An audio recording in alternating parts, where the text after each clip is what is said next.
Economic importance of algae. सबसे पहले हम बात करेंगे इसके यूजेज में फूड एंड न्यूट्रिशन में, और फूड एंड न्यूट्रिशन में भी ह्यूमन फूड का।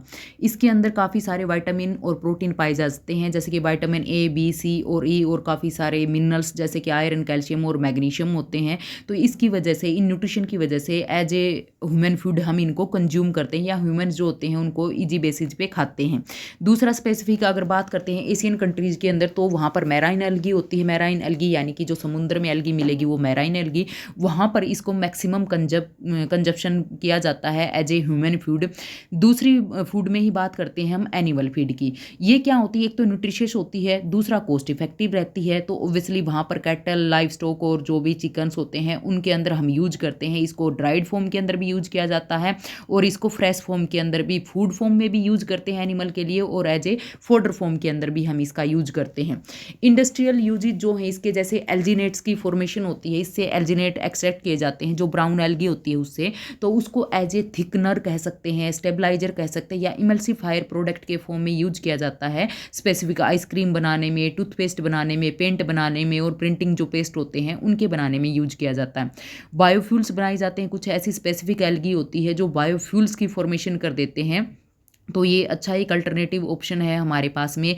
कैराजीनन होता है जो रेड एल्गी से एक्सट्रैक्ट किया जाता है, इसको कॉस्मेटिक इंडस्ट्री में यूज किया जाता है, और स्पेसिफिक कुछ फूड प्रोडक्ट होते हैं, और उसके अलावा भी जो डेंटल इंप्रेशंस होती है उनके अंदर बनाने में इसका काफ़ी हद तक यूज किया जाता है। कुछ और प्रोडक्ट भी कह सकते हैं हम, जैसे कि इसके अंदर क्या होते हैं, आयोडीन, ब्रोमीन और एंटीबायोटिक्स, इनका ये बहुत ज़्यादा सोर्स होता है, एल्गी के अंदर बहुत ज़्यादा प्रोड्यूस होते हैं। तो इसमें यहाँ पर स्पेसिफिक कुछ पॉलिशिंग और वर्निशिंग और फिल्टर्स के फॉर्मेशन में भी एल्गी के अंदर से जो एक्सट्रैक्ट निकलते हैं वो यूज किए जाते हैं।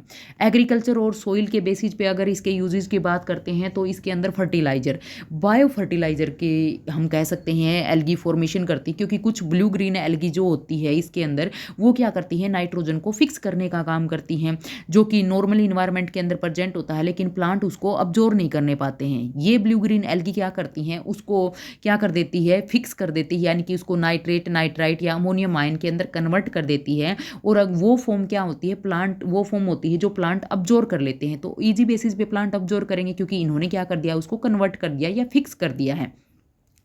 तो दूसरा है इसके अंदर सॉइल रिक्लेमेशन। इसके अंदर क्या होता है, स्पेसिफिक जो अल्कलाइन सॉइल होती है ना, उसको ये फर्टाइल बना देते हैं। अगर ब्लू ग्रीन एल्गी, अगर हम जो सैलाइन ऑयल है या अल्कलाइन ऑयल है उसके अंदर अगर फॉर्मेशन करवाते हैं, तो थोड़े टाइम बाद क्या हो जाती है, उनकी प्रेजेंस की वजह से वो वहाँ पर न्यूट्रिशन ऐड कर देते हैं, जिसकी वजह से वो अल्कलाइन सॉइल क्या होती है, फर्टाइल सॉइल के अंदर कन्वर्ट हो जाती है। काफ़ी सारे जो सीवेड मैन्योर कह सकते हैं, इसके अंदर ये क्या होती है, जो पोटासियम हो गया, नाइट्रोजन हो गया, फॉस्फोरस हो गया, इनसे रिच होती हैं, जैसे स्पेशली एग्जांपल है सार्गसम का। तो ये क्या करते हैं, अगर ये इस टाइप की एल्गी वहाँ पर प्रेजेंट है, इनके अंदर ये मैक्रो एलिमेंट प्रेजेंट है, तो वो क्या कर देते हैं, सोइल की फर्टिलिटी को ऑब्वियसली इंक्रीज ही करेंगे, सोइल को बाइंड करने का काम करती हैं। अगर एल्गी कहीं पर प्रेजेंट होती है तो सोइल को स्पेशली बाइंड करके रखती है, जैसे प्लांट की रूट करके रखती है। तो इसमें क्या होता है, अगर किसी भी कंडीशन की वजह से सोइल के अंदर इरोजन होने वाला है, और अगर एल्गी वहाँ पर प्रेजेंट होती, तो काफ़ी हद तक सोइल के इरोजन को स्टॉप कर देती है। एक्वाकल्चर और इन्वायरमेंटल के अंदर भी इसके काफ़ी सारे यूजेस होते हैं। जैसे सबसे पहले हम बात करेंगे फिश फार्मिंग की। इसके अंदर क्या करते हैं, जो फिश होती हैं वो एक्वेटिक इकोसिस्टम को मेंटेन करके रखती है, और उसके अंदर भी, जैसे कि घर के अंदर भी अगर हम फिश रखते हैं, एक्वाकल्चर रखते हैं, तो उसमें क्या करते हैं, बार बार हम वाटर चेंज करते हैं या ऑक्सीजन की सप्लाई करते हैं, क्योंकि वो क्या कर देती हैं, वहाँ पर काफ़ी अमाउंट के अंदर जैसे CO2 की अमाउंट ऐड हो जाती है, तो वो उनके लिए हार्मफुल हो जाती है। अगर एल्गी वहाँ पर इन्वायरमेंट के अंदर प्रेजेंट है या उस वाटर के अंदर प्रेजेंट है, तो एल्गी क्या करती है, फोटोसिंथेसिस करती है। तो फोटोसिंथेसिस करेंगी तो क्या करेंगी, CO2 को ऑब्जॉर्व करेंगी और O2 को रिलीज करेंगी, जो कि वहाँ पर फिश के लिए भी अच्छा है, और क्या है, दूसरा वहाँ पर एल्गी भी अच्छे से ग्रोथ कर जाएंगी, तो दोनों के लिए बेनिफिशियल हो जाता है। वहाँ पर वेस्ट वाटर कह सकते हैं हम, सीवेज ट्रीटमेंट कह सकते हैं, उसके अंदर भी एल्गी काफ़ी हद तक यूज में लाई जाती हैं। बायोलॉजिकल इंडिकेटर हैं ये, स्पेसिफिकली कहीं पर वाटर का पोल्यूशन हो रखा है तो ये अपनी सेंसिटिविटी वहाँ पर शो करती हैं। और हम ये कह सकते हैं कि जो ऑक्सीजन होती है वो जो एल्गी होती है वो मेजर ऑक्सीजन प्रोड्यूसर होती है। ऑलमोस्ट 50% जो ग्लोबल की ऑक्सीजन होती है वो एल्गी ही प्रोड्यूस करती हैं। और ऑब्वियसली मैंने अभी कहा है कि फोटोसिंथेसिस करती हैं, तो उसमें क्या करेंगी, CO2 को ऑब्जर्व करेंगी, O2 रिलीज करेंगी। तो CO2 को ऑब्जर्व कर रही हैं तो CO कार्बन डाइऑक्साइड को भी तो ऑब्जॉर्प्शन कर रही हैं वहाँ पर क्लाइमेट के अंदर मैनेज कर रही है ना उसको, तो ये क्या करेंगी, क्लाइमेट को रेगुलेट करके रखती हैं, ऑक्सीजन एडिशन करती हैं और जो मैक्सिमम CO2 वहाँ पर प्रेजेंट होती है उसको अब्जॉर्ब कर लेती हैं। कॉस्मेटिक और एग्रीकल्चर इंडस्ट्री के अंदर हम कहते हैं तो कॉस्मेटिक के अंदर जैसे कि लोशंस, क्रीम्स और शैम्पू जो होते हैं और सोप होते हैं, उनके अंदर काफ़ी सारे रेड और ब्राउन एल्गी के एक्सट्रैक्ट ऐड किए जाते हैं। मेडिसिनल यूजेज के अंदर जैसे कोलोरेला है, स्पिरुलिना है, ये स्पेसिफिक जैसे कि किसी के अंदर एनीमिया की फॉर्मेशन हो रखी है, माल न्यूट्रिशन हो रखा है या फिर डिटॉक्सिफिकेशन करवाना है, तो स्पेसिफिक इन एल्गी का हम यूज करते हैं क्योंकि ये न्यूट्रिशन रिच होती हैं और माल न्यूट्रिशन को ऑब्वियसली वहाँ से दूर कर देंगी। जेलेडियम है, ग्रेसिलेरिया है, ये क्या होते हैं, एल्गी से ही एक्सट्रैक्ट निकाले जाते हैं। तो वो क्या होते हैं, फार्मास्यूटिकल कंपनी के अंदर काफ़ी सारे प्रोडक्ट की फॉर्मेशन के लिए यूज किए जाते हैं।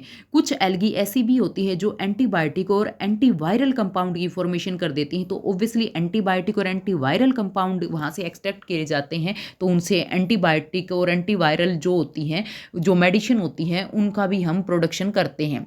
बायोटेक्नोलॉजी के अंदर इनका स्पेसिफिक यूज होता है, जैसे कि कुछ एल्गी स्पिरुलिना होगी, क्लोरेला होगी, ये हाई प्रोटीन बायोमास को रिप्रेजेंट करती हैं। तो जो प्रोटीन रिच सब्सटेंस की अगर हमें ज़रूरत है तो हम इनको इनहेल करते हैं। बायोफ्यूल प्रोडक्शन करेंगे, बायो मतलब यानी कि बायोलॉजिकल थिंग, फ्यूल यानी कि कोई भी हम जो जैसे कि डीजल है, इथेनॉल है, इनके अंदर तो बायोलॉजिकल थिंग से हम फ्यूल की फॉर्मेशन करेंगे तो क्या हो जाएगा, बायोफ्यूल। तो कुछ एल्गी हैं जैसे क्लोरेला हो गया, इनसे हम क्या करते हैं, बायोडीजल या बायो इथेनॉल का प्रोडक्शन करते हैं। बायो फर्टिलाइजर हैं जो हम पहले ही एग्रीकल्चर फील्ड के अंदर हम बात कर देखते हैं कि इसके अंदर नाइट्रोजन को फिक्स करने के लिए कुछ एल्गी यूज में आती हैं और स्पेसिफिक क्या होती है, जो राइस फील्ड होता है या पैडी फील्ड होते हैं उनके अंदर तो मैक्सिमम, और उनके अंदर जो एजोला और एनेबियाना होते हैं सबसे पहले वहाँ पर वर्क करते हैं, जो कि नाइट्रोजन फिक्स को करवाने में हेल्प करवाते हैं। और जो राइस फील्ड होता है उसके अंदर मैक्सिमम नाइट्रोजन फिक्सेशन का वर्क होता है या ज़रूरत पड़ती है वहाँ पर, तो इसलिए वहाँ पर ये सबसे ज़्यादा यूज में आते हैं। कुछ अदर यूजेज भी होते हैं जैसे कि इनके अंदर जो डाई एटम्स प्रेजेंट होते हैं, डाई एटम्स अर्थ की फॉर्मेशन कर देते हैं और वो काफ़ी सारी चीज़ों में यूज आते हैं। डाई एटम्स होते क्या हैं, ये एल्गी ही होती है लेकिन यूनिसेलुलर होती है, सिंगल सेल्ड होती है, लेकिन इनकी जो सेल वॉल होती है उनके ऊपर क्या होता है, सिलिका का डिपोजिशन होता है, जिसकी वजह से हम उसको एक अलग कैटेगराइजेशन कर देते हैं डाई एटम्स का, लेकिन ये एल्गी ही होती हैं।